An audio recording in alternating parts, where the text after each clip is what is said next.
Queridos, a paz do Senhor, sejam bem-vindos a mais um resumo mundial.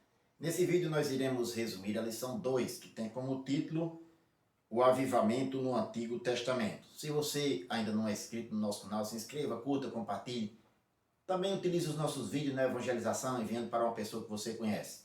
O texto áureo diz: Então disse, eis que eu faço um concerto, farei diante de todo o teu povo maravilhas que nunca foram feitas em toda a terra, nem entre gente alguma. Está no livro do Êxodo, capítulo 34, versículos 10, a parte A. A verdade prática.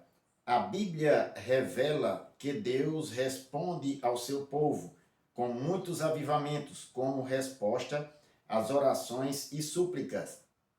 A leitura bíblica em classe encontra-se no segundo livro das Crônicas, capítulo 34, versículos do 29 ao 33, nós não iremos ler, mas iremos aqui mencionar. A palavra-chave é Antigo Testamento. Esse termo Antigo Testamento ele foi inaugurado pelo apóstolo Paulo, lá na segunda carta aos Coríntios, capítulo 3, versículo 14, onde ele diz que os sentidos dos judeus foram endurecidos, porque até hoje o mesmo véu está por levantar na lição do Velho Testamento, o qual foi por Cristo abolido. Note, Velho Testamento, um termo inaugural que Paulo ele fala na sua carta, ou segunda carta aos Coríntios. O escritor aos Hebreus também fala no capítulo 8, versículo 13 da sua carta, que, dizendo-se novo concerto, envelheceu primeiro. Ora, aquele que foi tornado velho e se envelhece, perto está de acabar. Uma referência também ao antigo pacto, ou antiga aliança, antigo testamento. Os objetivos da lição são analisar exemplos de avivamentos no Antigo Testamento, constatar a importância da confissão de pecados e do retorno à Bíblia e desenvolver o aspecto corretivo da palavra de Deus e o perigo do formalismo. O nosso comentário ele sempre fica disponível no final do vídeo. Nosso esquema resumo. E alguns irmãos têm enviado mensagem perguntando se eu teria arquivo em PDF para disponibilizar.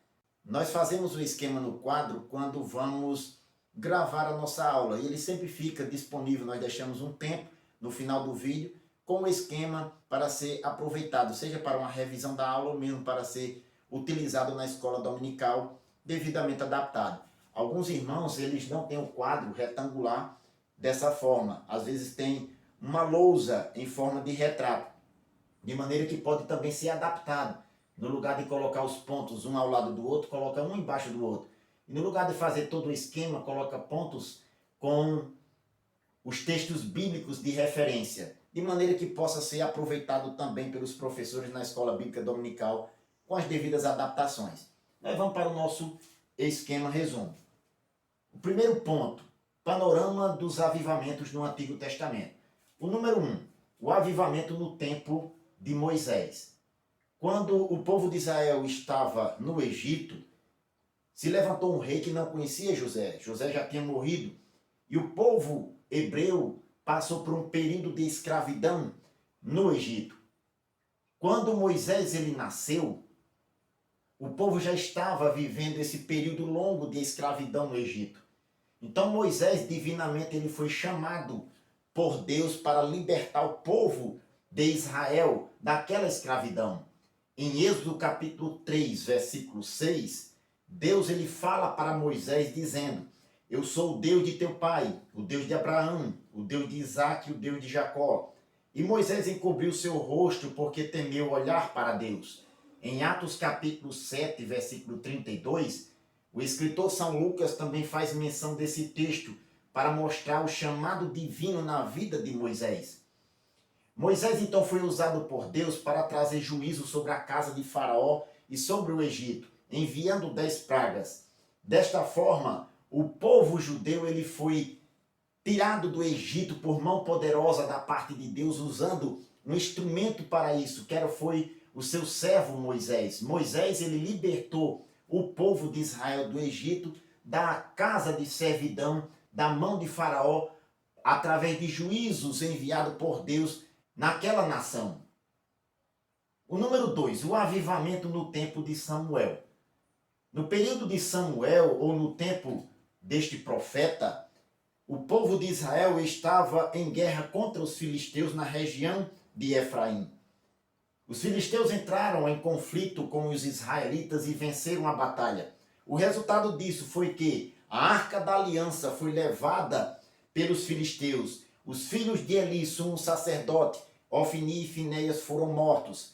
E o sumo sacerdote Eli, quando soube que seus filhos foram mortos e a Arca da Aliança foi levada pelos filisteus, ele também falece. Deus levanta o profeta Samuel para exortar o povo ao arrependimento. Neste período, lá em 1 Samuel, capítulo 7, versículo do 2 ao 6, Deus exortou o povo a se humilhar e o povo buscou ao Senhor. E Deus ouviu e deu grande vitória ao povo. Por meio do profeta Samuel, o povo se arrependeu, se voltou para o Senhor com humildade, com humilhação e buscou ao Senhor e o povo recebeu vitória.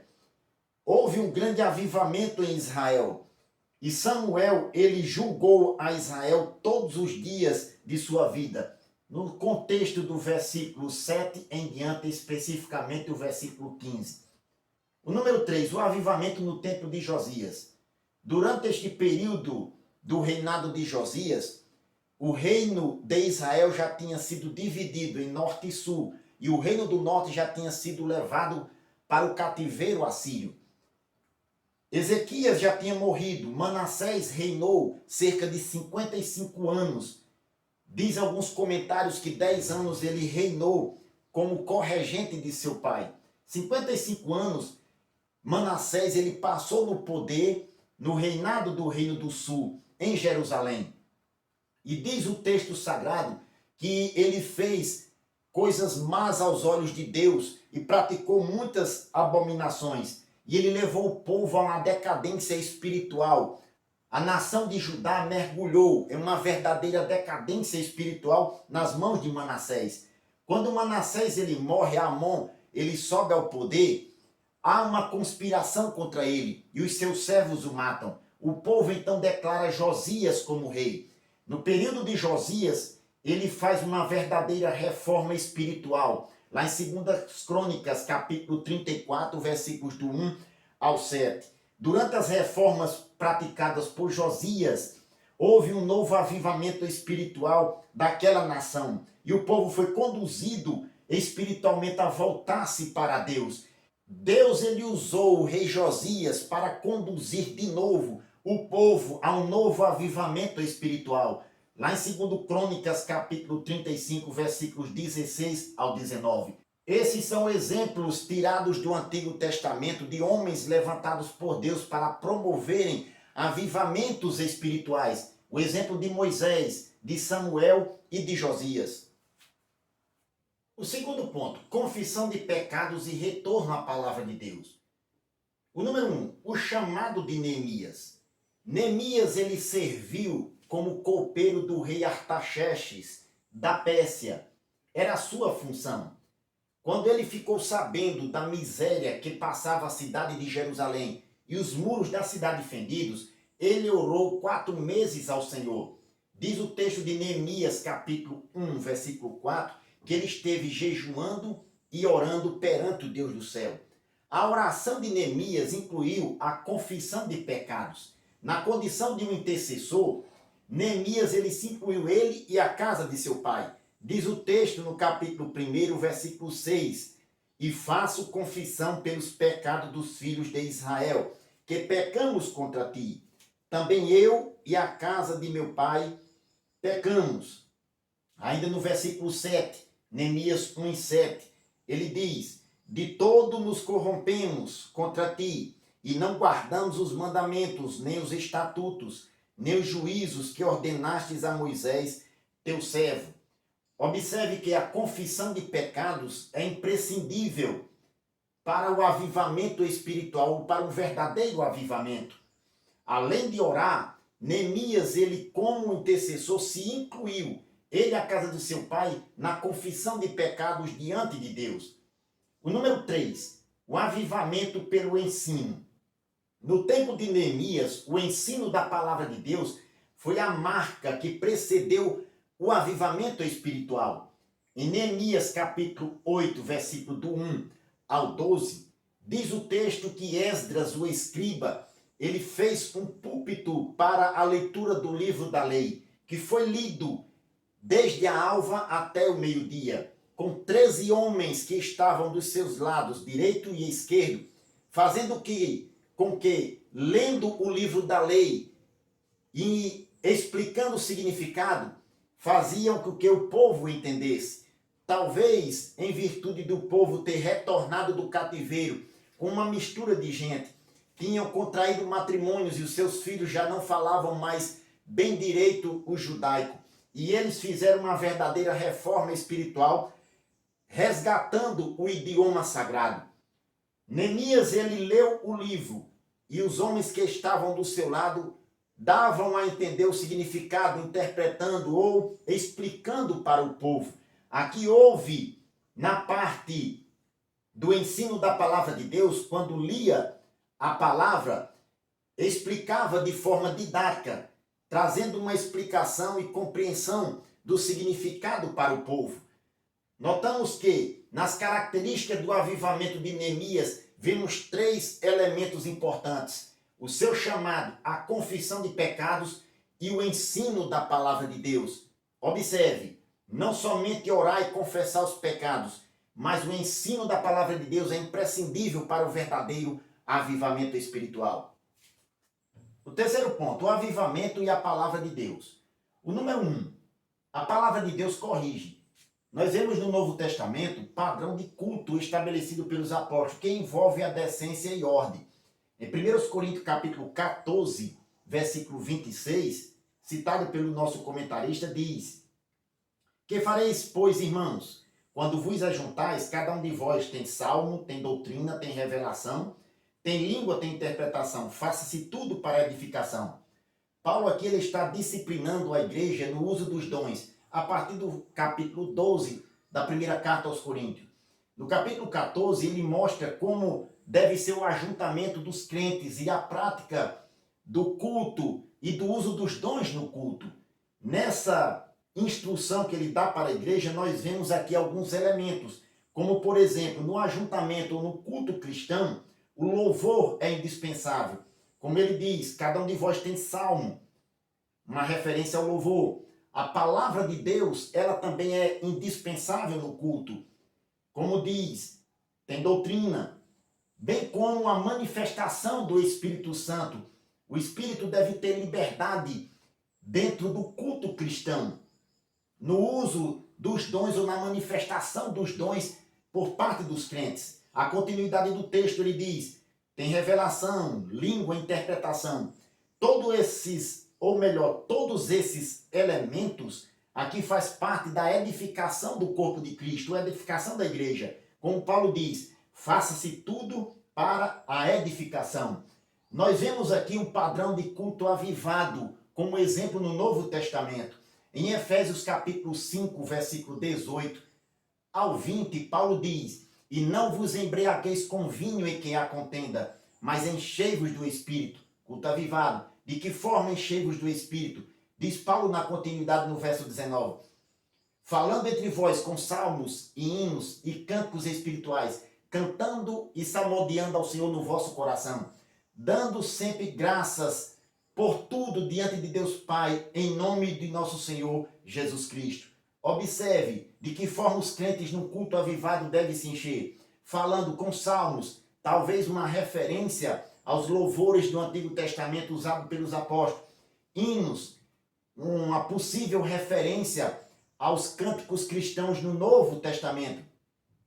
Cânticos espirituais, manifestação do Espírito, usando os crentes ali no culto de maneira avivada, enchendo os crentes, cantos espirituais, cantando e salmodiando ao Senhor no vosso coração. O número 2, cuidado com o formalismo. Formalismo diz respeito àquilo que é formal, metódico, rigoroso. É o oposto do emocionalismo ou do exibicionismo. Os extremos no culto cristão se torna perigoso. Quando há algo muito formal, metódico e rigoroso, acaba por engessar o culto e o Espírito Santo deixa de ter liberdade no culto cristão. Isso é um extremo. Da mesma forma, com o exibicionismo ou mesmo o emocionalismo praticado com exagero nos cultos cristãos. Os extremos são perigosos. Nós devemos observar que dentro dos ajuntamentos, nas congregações, existem regras, existem métodos, principalmente para ensinar a palavra de Deus ou para seguir nos rituais de culto. Mas quando o rigor acaba por suplantar a ação do Espírito Santo, é um extremo. Da mesma forma como as emoções afloram nos cultos de maneira que há um exagero por parte do emocionalismo e do exibicionismo, também é um outro extremo. Devemos ter equilíbrio.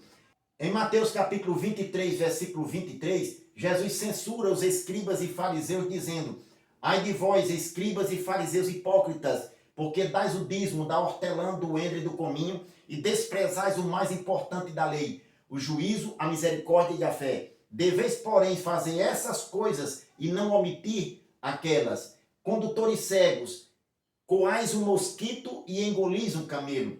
Note, Jesus ele está fazendo menção a algo que era praticado nos cultos do judaísmo de sua época. Dá o dízimo da hortelã, do endro e do cominho. Mas a formalidade do culto que era praticado pelos escribas e fariseus, a sua hipocrisia em fazer algo que eles não ensinavam, ou melhor, ensinavam algo que eles não praticavam, é a censura que Jesus mostra aqui nesse texto. De uma forma resumida, quando ele diz: deveis, porém, fazer essas coisas, era justamente a prática do juízo, da misericórdia e da fé que os fariseus e os escribas não faziam. E ele diz: não omitir aquelas, que era dar o dízimo da hortelã, do endro e do cominho. O dízimo fazia parte da liturgia do culto. E Jesus ele diz para não ser omitido. Quando ele fala: coais um mosquito e engolis um camelo, ele está usando de uma metáfora aqui para mostrar entre o menor animal ou inseto que eles conheciam da época e o maior animal que eles conheciam na região, que era o camelo, do mosquitinho para o camelo, existia uma distância enorme. Da mesma forma, entre dar o dízimo, que era o mosquitinho da época, ou melhor, o mosquitinho aqui da metáfora, dar o dízimo da lei e omitir a prática do juízo, misericórdia e fé, que era o sentimento da lei que deveria ter no coração do adorador, aqui Jesus compara com o camelo. Existe uma distância enorme entre o mosquito e o camelo. Também existe uma distância enorme entre a prática da lei, o rigor metódico de um sistema formal de culto, como o sentimento que deve ter o adorador em praticar o espírito da lei que deve ser internalizado dentro do seu coração. É o que Jesus estava dizendo, fazendo uma analogia entre a prática do dízimo e o sentimento da lei. Devemos, da mesma forma, ter o sentimento da lei como prioridade. O Espírito Santo trabalhar no nosso interior, para que, na formalidade do culto, nós tenhamos alegria em praticá-lo. É o que Jesus ensina. Um verdadeiro culto avivado, ou um avivamento espiritual. O Espírito Santo ele tem que ter liberdade para trabalhar na vida do cristão. Em 2 Coríntios capítulo 3, versículo 17, Paulo diz: ora, o Senhor é Espírito, e onde há o Espírito do Senhor, aí há liberdade. Bendito seja o nome do Senhor. Queridos, para concluir, nós fizemos aqui, com as palavras-chave, um pequeno esquema resumo para ser aproveitado, quem sabe, por você na escola dominical. O avivamento no Antigo Testamento, os nossos 3 pontos estão divididos da seguinte forma. Nós vimos um panorama do avivamento no Antigo Testamento com exemplos tirados da Bíblia, 3 exemplos de Moisés, de Samuel e de Josias, a confissão de pecados e retorno à palavra de Deus e o avivamento espiritual e a palavra de Deus, nosso terceiro ponto. Os 3 pontos aqui está um esquema bem resumido com as palavras-chave do nosso esquema resumo. Queridos, nós aprendemos nessa lição que os avivamentos tirados do Antigo Testamento são exemplos de como nós devemos nos voltar para Deus, através da oração, da súplica, confissão de pecados e um retorno à palavra de Deus. Deus sempre no meio da calamidade levanta homens e mulheres para promoverem avivamento do seu povo. Nós vemos também exemplos de cultos avivados no Novo Testamento. Devemos observar isso e praticar no nosso dia a dia. Lembrando sempre que os extremos devem ser evitados, tanto o extremo do formalismo como do emocionalismo e exibicionismo. Que Deus possa lhe abençoar em nome de Jesus.